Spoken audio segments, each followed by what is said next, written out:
السلام عليكم ورحمة الله وبركاته.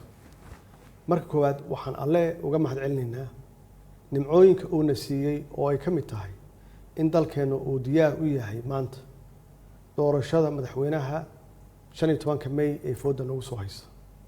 Waxaan bogaadinayaa shaqada labada gole ama labada aqal ee baarlamaanka oo si habsami leh u daadihinaya hanaanka doorashooyinka.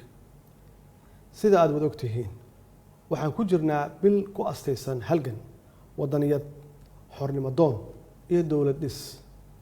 15 May waa maalintii halgamayaashii SYL ay dhidibada u aaseen xornimada oo aanu maanta ku naaloonayno. waxaana siib wanaaga in maalinta doorashada madaxweynaha Jamhuuriyadda Federaalka Soomaaliya lagu beegay maalinta xuska halgamayaashii SYL. waxayna taasi diraysaa fariin cad.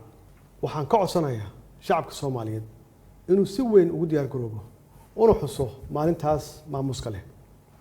walaalayaal, dalkeena maanta waxa uu u baahan yahay hoggaan aamin ah oo ilaaliya ammaanada ummadda iyo hantida qaranka, aaminsan kuna shaqeeya qarannimo oo ka fog qabyaaladda iyo qof jeclaysi, danta guud ka hormariya oo heegan u ah howlaha qaranka, aaminsan midnimada dhuleed ee dalkeena iyo wadajirka ummadeed ee dadkeena, ilaaliya madax bannaanida dalkeena iyo qabka dadkeena, oo ogol kaliya iskaashi ku dhisan wada shaqeyn iyo is-ixtiraam kala dhexeeya caalamka intiisa kale, xogaala oo awood u leh joogteynta isbedelada socda ee dalka ka hana qaaday 5 sano ee la soo dhaafay, la jira shacabka oo dareemaya danaha iyo duruufaha bulshada, daryeela danyarta iyo daljirka heeganka ku ah jiidaha hore ee difaaca qaranka, ilaaliya xuquuqda golayaasha dawladda, shaqaalaha iyo adeegayaasha qaranka.